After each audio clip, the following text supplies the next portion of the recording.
अगर आप अपनी किसी भी डिज़ायर को मैनिफेस्ट कर रहे हो और कोई रूल्स अगर आपको रेजिस्ट कर रहे हैं लॉ ऑफ अट्रैक्शन की या मैनिफेस्टेशन के, तो आज की ये वीडियो आपके लिए है। लॉ ऑफ अट्रैक्शन में या मैनिफेस्टेशन में कोई भी रूल्स नहीं होते हैं, या फिर बोलो हमारा माइंड जिस बात को मानता है वही हमारे लिए रूल हो सकता है। हमारा पर्सनल रूल अलग हो सकता है और आपका भी टोटली अलग ही होना चाहिए। तो अगर आप सच में मैनिफेस्ट करना चाहते हो अपने डिजायर्स को, तो आपको इन रूल्स को ब्रेक करना ही होगा, ये समझते हुए कि ये रूल्स दुनिया ने आपको दिए हैं, ये रूल्स एक्चुअल में है नहीं। और ये रूल्स ही देखोगे तो रेजिस्टेंस है। अब रेजिस्टेंस की डेफिनेशन अगर आप देखो तो रेजिस्टेंस क्या होता है, वो थॉट्स और वो फीलिंग्स जो आपको डाउन पुल करती है या आपको आपकी डिजायर से दूर करती है। और वहीं अलाइनमेंट क्या है, अलाइनमेंट वही है जो इस जगह पे इस रेजिस्टेंस को ब्रेक करके निकल जाए, यानी रूल्स को तोड़ देना। जो रूल्स आपको अच्छे नहीं लगते उनको हटा देना, जो थॉट्स और बिलीव्स आपको पीछे की तरफ खींच रहे हैं उन थॉट्स और बिलीव्स को खत्म कर देना, यही होते हैं रूल्स को ब्रेक करना, यही होता है आपका अलाइनमेंट में आना। जब आप किसी सब्जेक्ट में या किसी टॉपिक को मैनिफेस्ट करने जा रहे होते हो तो उसके कुछ रूल्स आपको बताए जाते हैं। अब वो रूल्स कहीं ना कहीं आपको देखना होता है कि आपके साथ मैच खाते हैं या नहीं खाते हैं। अब जैसे अगर आप स्पेसिफिक पर्सन को मैनिफेस्ट कर रहे हो, तो मैंने बहुत बार बोला है कि स्पेसिफिक पर्सन को मैनिफेस्ट करते समय नो कॉन्टैक्ट एक बेस्ट सिचुएशन है। लेकिन ये कहने का मतलब मेरा इस जगह पे ये होता है कि कुछ कुछ सिचुएशंस में ये चीज़ ज़्यादा मैटर करती है कि नो कांटेक्ट हो, कहीं कहीं ये बिल्कुल मैटर नहीं करती। अब नो कांटेक्ट कहाँ मैटर करता है, जब सामने वाले पर्सन ने आपको ब्लॉक कर दिया पूरी तरह से हर जगह से, तो वहाँ पे आपके पास नो कांटेक्ट ही है, आपके पास कोई सॉल्यूशन नहीं है उस जगह पे। अब आप यहाँ पे क्या करते हो, आप सामने वाले पर्सन को किसी भी तरीके से कांटेक्ट करने की कोशिश करते हो,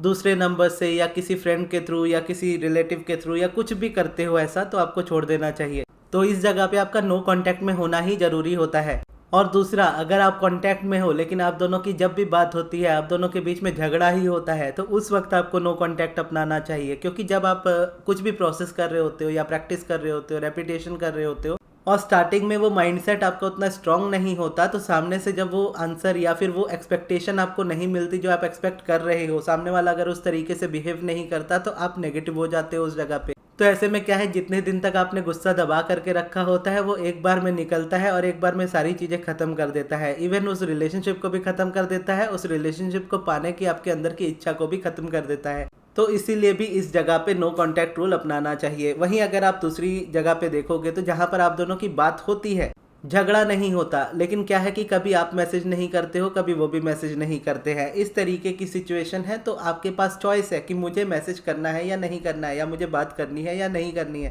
तो इस जगह पे ऐसा होगा कि कभी आपको मन करेगा मैं टेक्स्ट करूं, कभी मन करेगा मैं नहीं टेक्स्ट करूं। तो ऐसे टाइम पे आप इसी तरीके की सिचुएशन में रह सकते हो। अब ये सिचुएशन भी देखोगे ना, लाइफ में हर समय पे आपकी डिफरेंट डिफरेंट आती है, तो उस हिसाब से आपको चूज करना होता है कि आपको क्या करना चाहिए at the time. At the time आपको कोई नहीं बता सकता उस जगह पे, क्योंकि ये हम फीलिंग्स या इमोशन से देखते हैं। हम जिस तरीके के इमोशंस में जी रहे होते हैं उसी तरीके के हम एक्शंस रखते हैं अपने।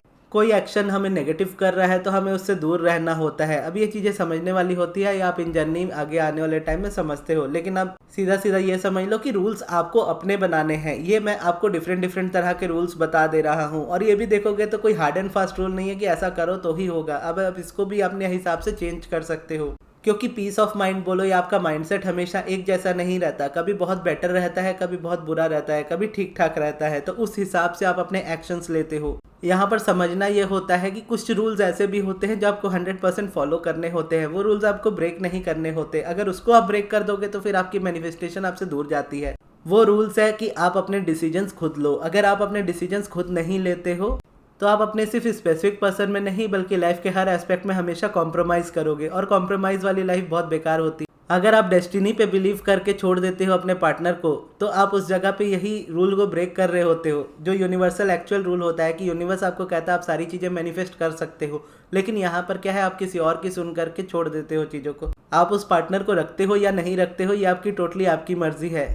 लेकिन अगर आप उसको अपनी लाइफ में रखना चाहते हो तो आपको अपने हिसाब से चलना स्टार्ट करना होगा अपनी लाइफ में। अगर आप नहीं करते हो, दूसरों के हिसाब से डिसीजंस लेते हो, तो आपके डिसीजंस हमेशा कोई और लेंगे। इस करंट सिचुएशन में आपके पार्टनर लेंगे कि उसको आपके साथ रहना है या नहीं रहना है। इन फ्यूचर आपके पेरेंट्स लेंगे आपकी शादी किससे होनी चाहिए, और जब आपकी शादी होगी तो फिर वो पर्सन डिसाइड करेंगे कि आप कैसी लाइफ जियोगे, कब बाहर जाओगे, कहाँ घूमोगे, जॉब करोगे नहीं करोगे, किससे बात करोगे नहीं करोगे। तो ये वाली जो लाइफ होती है ना, ये आपको कंप्लेंट मोड में डाल देती है। आप अपनी फ्रीडम को खो देते हो इस जगह पे और बहुत ज़्यादा परेशान हो जाते हो। इसलिए ये चीज़ें नहीं करनी होती है। तो कुछ रूल्स जैसा मैंने कहा कि हाँ एकदम है कि आपको मानने ही पड़ेंगे यूनिवर्स के। और वो रूल ऐसे है ना कि आपको मानने क्या, वो आपके ही फेवर में होते हैं, वो आपको आपकी पावर वापस दे देते हैं, वैसे वाले होते हैं। जैसे जब अब्राहम को मैंने पढ़ना स्टार्ट किया था ना, तो अब्राहम ने एक बहुत अच्छी बात बोली थी। इसी वजह से मैं बोलूँगा कि अब्राहम के ऊपर बहुत ज़्यादा स्ट्रॉन्ग बिलीफ रहा है मेरा, और अभी भी है। उन्होंने कहा था कि आप किसी की मत सुनो दुनिया में, इवन अब्राहम की भी मत सुनो, यानी हमारी भी मत सुनो, सिर्फ अपनी सुनो। अगर आप सिर्फ अपनी सुनोगे ना, आप अलाइनमेंट में हो जाओगे, आप अपनी लाइफ में जो चाहोगे वो मैनिफेस्ट कर पाओगे। तो यहाँ पे क्या है, अब्राहम ने स्टार्टिंग से ही इस तरीके का माइंडसेट बना दिया मेरा कि वो अपने आप से मुझे बांध करके नहीं रख रहे, मैं अपने डिसीजंस ले सकता हूँ, अपने हिसाब से चूज कर सकता हूँ। और अब्राहम की जो टीचिंग्स है वो इनएफेबल है। इनएफेबल का मतलब होता है कांट एक्सप्रेस्ड इन वर्ड्स, यानी किसी चीज़ का ऐसा हो जाना कि हम उसको वर्ड्स में एक्सप्रेस ना कर पाए। तो जब एस्थर हिक्स चैनल करती है अब्राहम को, तो बहुत सारी ऐसी बातें होती है जो वो शब्द में नहीं बता पाती है, तो उसके हिसाब से जो शब्द उसके अराउंड होते हैं उसके हिसाब से वो बताती है। तो ऐसे में क्या है कि कई बार हो सकता है कि आप उस सब्जेक्ट का या आप उस टॉपिक का कुछ गलत मीनिंग ले लो और उसको एक अलग हिसाब से समझ लो। तो इसके लिए ज़रूरी होता है कि आप अपने इनर बीइंग के साथ कनेक्ट हो, क्योंकि आपके अंदर भी वो इनर बीइंग है जो आपको गाइड करने के लिए हमेशा रेडी है। जैसे एस्थर को गाइडेंस मिलती है, बस एस्थर को ऐसी गाइडेंस मिलती है कि वो सामने से चैनल करके हमें भी बता सकती है। लेकिन अब्राहम कहती है कि ये एबिलिटी दुनिया के हर एक इंसान में होती है, चाहे वो अपनी लाइफ में कुछ भी कर रहा हो, एक दिन में पूरे 24 घंटे में एक न एक टाइम ऐसा आता है जहाँ पर वो अपने नॉन फिजिकल के थॉट्स को डायरेक्टली कनेक्ट कर पाता है और उसके आंसर्स को समझ पाता है। इसीलिए अब्राहम जब बोलती है कि अपनी सुनो सिर्फ, और किसी की मत सुनो, सिर्फ अपनी सुनो, आप अलाइन भी हो जाओगे, आप मैनिफेस्ट भी कर लोगे। अब इस पूरी वीडियो में से अगर आप यही बात ले लो ना कि किसी की मत सुनो सिर्फ अपनी सुनो, यही आपके सारे रूल्स को ब्रेक कर देगी। ये मैं गारंटी के साथ आपको कह सकता हूँ। भले पूरी वीडियो भूल जाओ, इस लाइन को याद रखना कि दुनिया में किसी की मत सुनो, इवन मेरी यानी गगन, मेरी भी मत सुनो, अब्राहम की भी मत सुनो, सिर्फ अपनी सुनो। उसके बाद डिसीजन लो आपको कोई डिज़ायर मैनिफेस्ट करनी है या नहीं करनी है। अगर करनी है तो करो, अगर नहीं करनी है तो उस जगह से अपने आप को दूर कर लो।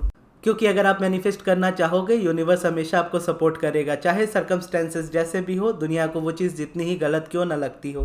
जैसे डेस्टिनी है या कर्मा है, इन बातों पे बिलीव करना मैंने बहुत पहले ही छोड़ दिया। और ये छोड़ा कैसे? क्योंकि मैंने हमेशा खुद पे बिलीव किया, जगन्नाथ जी पे बिलीव किया। और जब यहाँ पे मेरा बिलीफ आता है तो मुझे पता है कि इन बातों से मुझे उतना फ़र्क पड़ेगा भी नहीं, कि मैं जो करूँगा अगर जगन्नाथ जी की गाइडेंस से करूँगा तो कभी भी अपनी लाइफ में गलत डायरेक्शन में मूव नहीं होऊंगा। ये मेरा बिलीफ है, या बोलो ये मेरा रूल है, ये मैंने अपने लिए बनाया है कि मैं कर्मा पे बिलीव नहीं करूँगा, मैं डेस्टिनी पे बिलीव नहीं करूँगा। अगर मुझे कोई चीज़ मैनिफेस्ट करनी है मैं करूँगा, नहीं करनी है नहीं करूँगा। और अपनी लाइफ में अगर मैं देखूँ तो जब से मेरी मैनिफेस्टेशन स्टार्ट हुई है तो मैं स्टार्टिंग से ही काफ़ी ढीठ टाइप का रहा हूँ। तो जो चीज़ मुझे चाहिए होती है तो वो चाहिए ही होती है। अगर नहीं चाहिए होती, अगर मेरा मन बदल गया, मैं पहले ही हट जाता हूँ उस जगह से। या कई बार क्लियर नहीं होता हूँ तो पहले क्लैरिटी देखता हूँ कि हाँ मुझे ये चीज़ चाहिए या नहीं चाहिए मेरी लाइफ में। अगर चाहिए होती है तो फिर मैनिफेस्ट करता हूँ, नहीं चाहिए होती है तो हट जाता हूँ। और जब आपको चाहिए होती है ना, फिर आपको यूनिवर्स अपने से गाइड करता है, अपने हिसाब से गाइड करता है। आप इस समय क्या बिलीव कर पाते हो, किस तरीके से आप उसको कर पाते हो, उस हिसाब से वो डिसाइड करता है कि आपको क्या देना है। तो जब उस वक्त मैं स्टार्ट कर रहा था, उस वक्त मुझे मेडिटेशन मिला, मेडिटेशन के बाद ग्रैटिट्यूड मिला, ग्रैटिट्यूड के बाद पॉजिटिव एस्पेक्ट्स मिले, फिर रोबोटिक एफर्मेशंस मिले, फिर इस तरीके से वो आगे आगे चीज़ें बदलती गई। क्योंकि मैंने अपनी लाइफ को अपने हिसाब से जीना स्टार्ट किया, अपने रूल्स खुद बनाए। जो चीज़ें मुझे चाहिए थी मैंने हमेशा हासिल करने के लिए उसी चीज़ के लिए एफर्ट दिए, या बोलो थोड़े बहुत जो भी एफर्ट दिए। स्टार्टिंग में ज़्यादा एफर्ट थे, अभी एफर्ट नहीं होते। अभी गारंटी होती है कि हाँ ये चीज़ मैं चाह रहा हूँ, ये चीज़ आने वाली है। अब एट द एंड ये भी आता है कि आपको इस जगह पे कंसिस्टेंसी चाहिए होती है, या अपनी कंसिस्टेंसी इस जगह पे ये है कि आप आज बोल रहे हो कि मुझे अपने हिसाब से लाइफ को जीना है, और आज जी रहे हो, लेकिन वापस से कल आने के बाद, यानी आज पूरी तरह से अपने हिसाब से जिए, कल पूरी तरह से 3D रियलिटी पे फोकस्ड हो गए, फिर उसके बाद आपका मन ही नहीं किया आगे बढ़ने का। तो उस तरीके से नहीं करना है।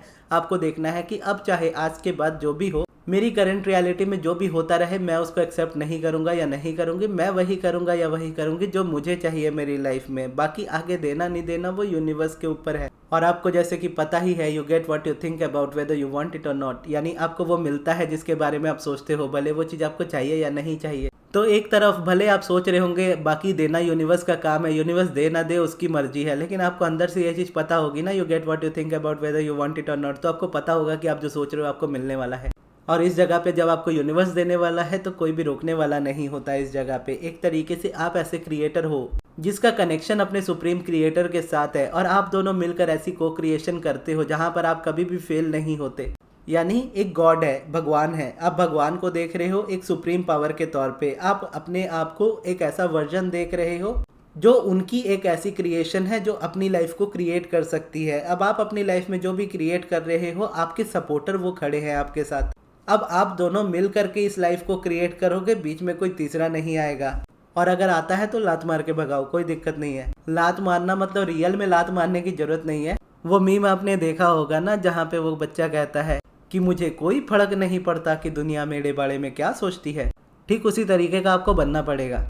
दुनिया जो सोचती है सोचे, आप अपनी लाइफ में वही करो जो आपको चाहिए। यूनिवर्स आपके साथ है, कुछ रूल्स है आपके जो आपको मानने पड़ेंगे, वो रूल्स आपके फेवर में है, और बाकी जितने रूल्स है आपको ब्रेक करने पड़ेंगे। ब्रेक क्या, आपको पूरी वीडियो का एक ही समराइज अगर मैं बोलूँ तो वो लाइन ही है जो मैं आपसे ये कह रहा था कि दुनिया में किसी की मत सुनो, अब्राहम की भी मत सुनो, गगन की भी मत सुनो, सिर्फ और सिर्फ अपनी सुनो। क्योंकि मैं भी अपनी सुनता हूँ, आप भी अपनी सुनो। जब आप अपनी सुनोगे, आप इनर बीइंग के साथ अलाइंड होंगे, आपको सही गाइडेंस मिलेगी, सही एक्शन मिलेगा, आप उस एक्शन पे नेचुरली चलोगे भी, आप मैनिफेस्ट भी करोगे, और ये बहुत अमेजिंग होगा, इंजॉयबल होगा। और इस जगह पर इस चीज़ में आपको बस कंसिस्टेंट रहना होगा, यानी रेपिटेशन करना होगा। आप जो भी चीज़ चूज करते हो उसको लेकर के, बाकी रेपिटेशन करना कैसे है और किस चीज़ का करना है, क्यों करना है, ये सारी चीज़ें मैंने कल वाली वीडियो में बताई थी। अगर आपने नहीं देखी वो वीडियो तो अभी आपके स्क्रीन पे आ रही है, यहाँ से आप देख सकते हो। और ये वीडियो आपको कैसी लगी कमेंट्स में ज़रूर बताइएगा। इस वाली वीडियो को यहाँ तक देखने के लिए बहुत बहुत धन्यवाद।